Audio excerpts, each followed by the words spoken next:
ஒரு விஷயத்த சொல்றேன், அல்லாஹ் மீது ஆணையா, நானும் இந்த படம் பார்த்தால்தான் எனக்கு ஞாபகம் இருக்குதுன்னா நான் நினைக்கிறேன், ஓஎல் ஒரு ஓ லெவல் முடிய நான் ஒரு சத்தியம் கொடுத்து வல்லாஹி அண்டையிலேருந்து நான் பார்த்ததே இல்லை.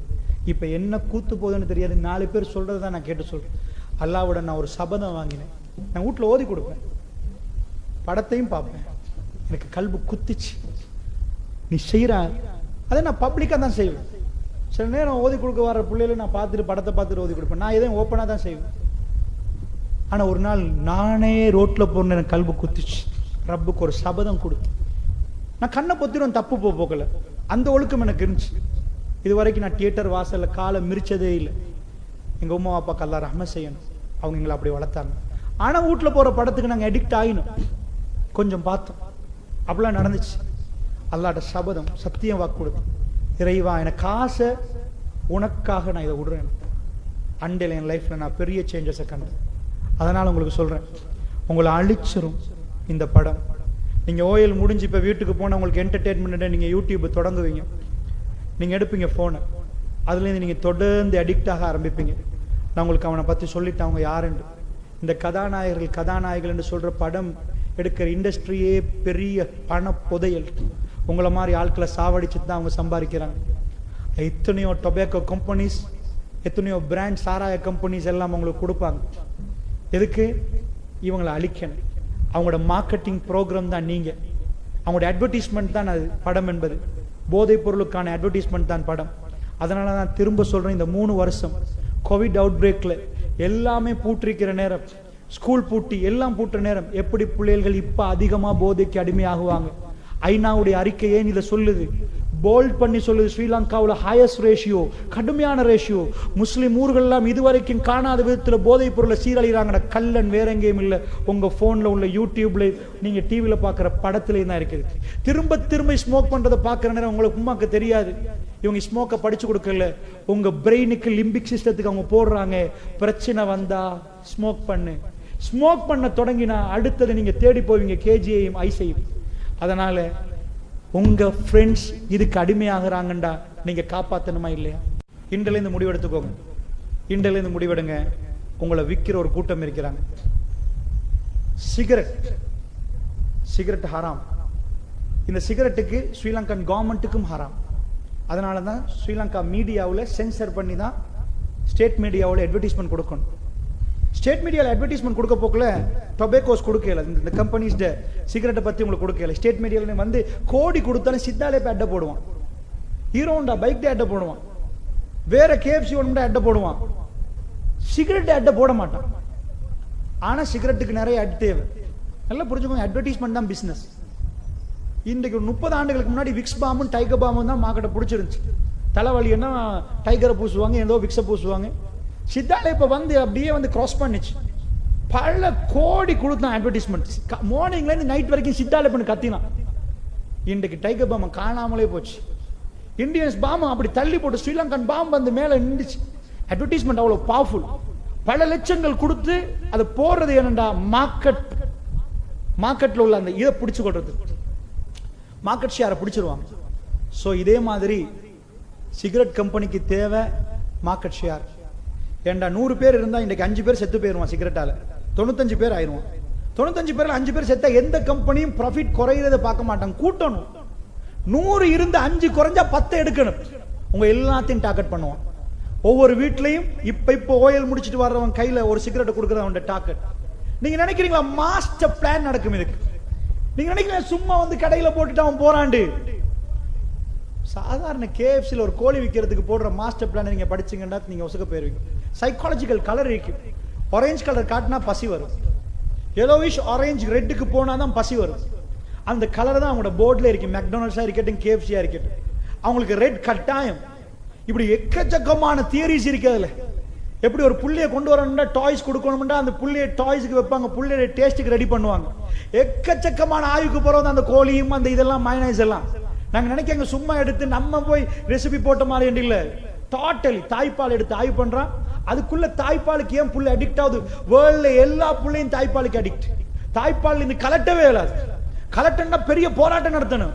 அதுக்குள்ள உள்ள உப்பு தன்மைகள் எல்லாம் பார்த்துட்டு தான் அஜினமோட்டோல இருந்து குளுக்கோட்டின் அதாவது எல்லாத்தையும் கண்டுபிடிக்கிறான். அஜினமோட்டோன்னா தாய்ப்பால் உள்ளதுன்னு சொல்லல, அந்த டேஸ்ட்டை எடுத்து இந்த நாக்கு எதுக்கு அடிக்ட் ஆகுதுன்னு அதுக்கு டிஃபரெண்டா செஞ்சுதான் அது உள்ளக்குள்ள போடுறான்.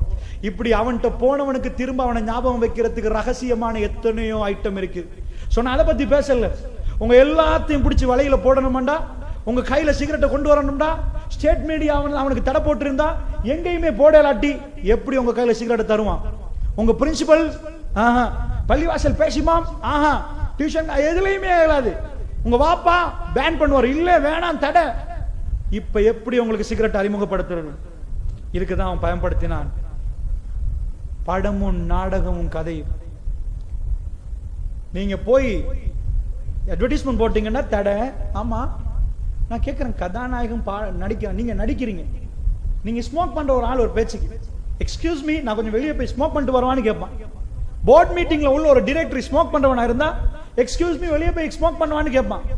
எனக்கு தெரியும், எனக்கு ஒரு கேஸே வந்துச்சு. ஒரு டாக்டர் அவங்க உம்மா பேசுறாங்க, ஒரு டாக்டர் கவுன்சிலிங் பண்ணலாமா, ஹார்ட் ஸ்மோக்கர், எங்க வெளிநாட்டுல ஜூம்ல டாக்டருக்கு நான் ஜூம்ல ஹார்ட் ஸ்மோக்கிங்க்கு கவுன்சிலிங் பண்ணணுமா?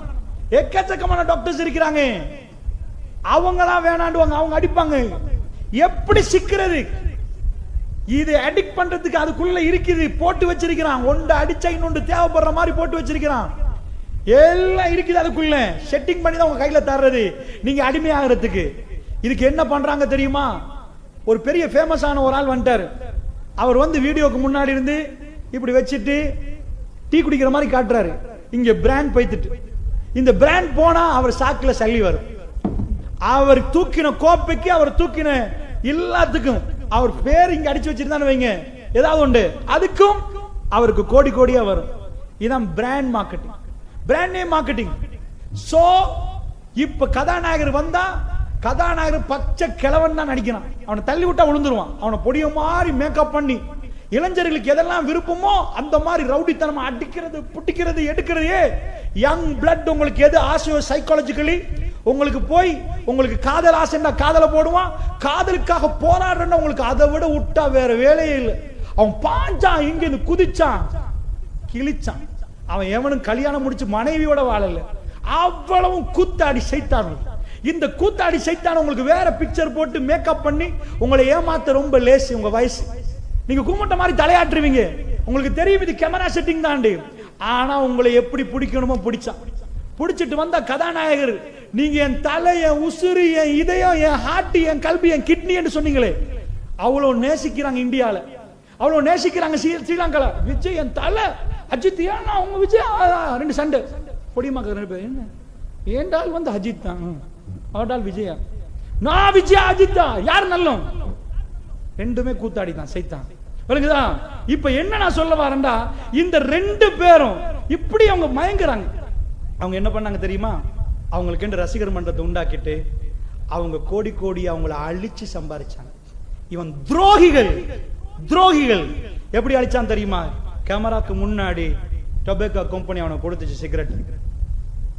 அவன் காதல் ஃபெயிலியரா அவசரமா எடுத்து விடுவான். சைக்காலஜி சொல்லுது, அட்வர்டைஸ்மெண்ட் ஒரு தடவை காட்டினா சித்தாலே பெருக்கி போதும் தானே, ஏன்டா பல தடவை போட்டு செலவழிக்கிறீங்க? நியூஸ்ல ஒரு கட் காட்டுறதுக்கே பல லட்சம் கொடுக்கணும், அதுவே 4 தடவை போட்டீங்க, எத்தனை லட்சம் ஆச்சு ஒரு நியூஸ் முடிகிற நேரத்தில்? சைக்காலஜி சொல்லுது, திரும்ப திரும்ப திரும்ப திரும்ப ஒன்று சொன்னா இயல்புலேயே அவனுக்கு அது குணமா மாறிடும். அது குணமா மாறிடும். ட்ரீமிங், அதாவது அதுக்கு ஒரு தியரி இருக்குது, பர்னிங் டிசையர். ஒரு மனுஷனுக்கு தீராத ஆசையா வருது. அவன் என்ன சொன்னான் தெரியுமா உங்களுக்கு? ஆம்பளையா நீ தா குட்டி, எனக்கு இங்க பிஞ்சு, நான் என்ன பண்ணுவேன், ஒட்டு போட்டிருக்கேன்னு வைங்க, இப்படி மறைப்பேன். ஏன் கையை வச்சு கை உடைஞ்சிட்டா அப்படின்னு கேட்பாங்க. வெக்கம், பிஞ்சதை நான் ஒட்டு போட்டிருக்கேன், தச்சிருக்கேன். உங்களோட ட்ரௌசர்ல பிஞ்சு இருக்குது, நீங்க ஒட்டு போட்டிருக்கீங்க, எப்படி இருப்பீங்க? புக்கை வச்சா அது மறைச்சிருப்பீங்க, கிட்ட வர போக்கல. இல்லைன்னா காலை அடுத்த மாதிரி போட்டு ஒன்று இல்லை, ஏண்டா ஒட்டு போட்டிருக்கணும், அதே எங்களுக்கு வெக்கமா இருக்குது. அதே ட்ரௌசரை தைரியமா இங்கால தொடக்கிட்ட இப்படி பிக்கணுமா, இப்படி பிக்கணுமா, இப்படி பிக்கணும். பிஞ்சதை வேணுமெண்டே கடையில போய் வாங்கிட்டு வரான். ஏன் வாங்கிட்டு வரான்? உண்மையா உனக்கு வெக்கம் இல்லையான்னு கேட்டீங்கன்னா இருக்குது. என் தலையே பிச்சுட்டாரு, நான் பிச்சா என்ன வாழ்த்தலைனா? தலை பிச்சுட்டா இவனுக்கு எந்த பிரச்சனையும் இல்லை. பாருங்க, அவர் வெட்டினா நான் வெட்டுவேன், வெக்கம் வராது. அதுதான் படத்துல கிரியேட் பண்ற கேரக்டர். அவன் கையில நான் கேட்கிறேன், படத்துக்கு அதானே தமிழ் படத்தை எடுக்கிறானா, லஞ்சம் அளிக்க போறானா, ஊழல் அளிக்க போறானா, தீண்டாமை அளிக்க போறானா, இதானே செய்ய போறீங்க. அதுக்கு எதிரா நடுவுல சிகரெட். எந்த படத்துல கள்ளு சாராயம் இல்ல? ஏன் அது காட்டுறாங்க? உனக்கு லவ் ஃபெயிலியர் ஆனா குடி. ஏண்டா, எனக்கு அவ்வளவு கம்பெனி சாக்குல தர்றான் குடிக்கிறதுக்கு. குடிய காட்டுறதுக்கு எக்கச்சக்கமான மார்க்கெட்டிங் நடக்கும் ஒரு படத்துல. உங்களை எல்லாம் உட்கார வச்சு உங்களுக்குரிய ட்ரெஸ் மார்க்கெட்டிங் அங்கதான் நடக்கும். நீங்க எப்படி கொண்டு விட்டோன்னு தெரியுமோ அதெல்லாம் நடக்கும். நம்ம நாட்டு படத்துக்கும் வெளிநாட்டுல உள்ள படங்களுக்கு ஒரு டிஃபரெண்டா சொல்றேன். நாங்க முஸ்லீம் தானே. எங்க நாட்டுல சிங்கள பெண்களும் தமிழ் பெண்களும் வந்து நிறைய ஸ்மோக் பண்ண மாட்டாங்க. பீதாசாரத்தை எடுத்துக்கொண்டோம்னா ரொம்ப கம்மி. ஆம்பளையோட பாத்தீங்கன்னா பொம்பளை இருக்கிறாங்க, ஆனா அந்த அளவுக்கு இல்லை. அப்படியே கொஞ்சம் ஃபிளைட் எடுத்து போய் பக்கத்து நாட்டில் இறங்கிறீங்கன்னா மால்டிவ்ஸ் இறங்கினா விளங்க உங்களுக்கு. ஹிஜாபோட ஸ்காஃபோட நிற்பாங்க. மூளையா எந்த பிரச்சனையும் இல்லாமல் ஸ்மோக் பண்ற யங் கேர்ள்ஸை நீங்க பார்க்கலாம். Young girls. அப்படியே போனீங்கன்னா மலேசியா, அப்படியே ஸ்காஃப் எல்லாம் போட்டிருப்பாங்க, ரோட்ல ஸ்மோக் பண்ணிட்டே போவாங்க லேடிஸ். ஏன்? அங்க காட்டின படத்துல பொம்பளைகளுக்கு ஸ்மோக்கிங் சொல்லி கொடுத்துட்டாங்க. ஹாலிவுட் பாலிவுட் இருக்குது, இதுல நாம சொல்லி கொடுத்துட்டோம்னா நம்ம பொம்பளை பிள்ளைகளும் உமா மார்க்கலாம் அப்படிதான் இருப்பாங்க. நல்லா புரிஞ்சுக்கோங்க, ஒரு படம் ஒரு தலையெழுத்தே மாத்திரும். நீங்க என்ன உடுக்கணும், எப்படி பேசணும், என்ன மாதிரி நடக்கணும், எப்படி சிரிக்கணும், அவ்வளோத்தையும் மாத்து. இப்போ உங்க லிம்பிக் சிஸ்டத்தை அவங்க செய்யறதுக்கு ரெடி, உங்க இமோஷனல் டச் பண்றதுக்கு ரெடி. அதனால கவனமா புரிஞ்சுக்கோங்க. அவங்க எப்படி உங்களை மார்க்கெட் பண்ணாங்க தெரியுமா? நான் கேட்கிறேன், நீ கொஞ்சம் போய் உட்கார்ந்து யோசிச்சு பாருங்க. வீடியோ பண்றவனுக்கு முன்னாடி இங்கால வீடியோ, அங்கால வீடியோ, இங்கால வீடியோண்டா. ஸ்மோக் பண்றான இவன் திட்டமிட்டு ஸ்மோக் பண்றான்னு வழங்குதா? திட்டமிட்டு பண்றான். வேணுமென்றே குடிப்பான். கதாநாயகர் குட்டியை வச்சு குடிப்பான். ஏன்? குடி. இதை சொல்லி கொடுத்தவனுக்கு என்றைக்காவது லவ் ஃபெயிலியர் ஆனா உடனே போய் ஸ்மோக்கிங் சிகரெட்டை கையில் எடுப்பான். சிகரெட்டில் ஆரம்பிச்சு கேஜில இருந்து ஐஸ் வரைக்கும் போவான். இப்ப கள்ளம் யாருன்னு விளங்குதா? ஏன் 3 வருஷமா இவ்வளவு டெவலப்? ஏன் இந்த நாட்டில் இந்த கோவிட் அவுட் பிரேக்ல ஸ்கூல் பூட்டி, பள்ளி பூட்டி, எங்கேயும் போகல, வீட்டுல வச்சு வளர்த்ததுக்கு பிறகு எப்படி இவ்வளவு போதை பொருள்? இந்த காலம் தானே குறையணும். சரியண்டா, புள்ளைகள் எல்லாம் வீட்டுல இருந்த காலமாச்சு. அப்பதானே போதை பொருள் குறையணும். இப்போ ஸ்கூலுக்கு போனா அவனை பாருங்களேன், ஒரு மாதிரி இருக்கிறான், இவன் இந்த மஸ்தில இருக்கிறான், அவன் இந்த மஸ்தில இருக்கிறான்றாங்களே. என்னாச்சு? இப்ப இந்த இளைஞர்களை காப்பாத்துறது உங்க பொறுப்பா இல்லையா? உங்க பிளட் அழியுது, இந்த உம்மத்து அழியுது. நீங்க இங்கேருந்து வந்தா காப்பாத்தலாம். 1000 பேர் அழியிற நேரம் ஒரே ஒரு ஆள் வெளியே வந்தா காப்பாத்தலாம். உண்மையை சொன்னா, இதுல உள்ள சிஸ்டம் எல்லாம் சொன்னா உங்களுக்கு விளங்கும். ஸ்ட்ராட்டஜிஸ் எல்லாம் பின்னாடி உள்ள ஸ்ட்ராட்டஜிஸ் பேசினா நீங்க காரி துப்புவீங்க.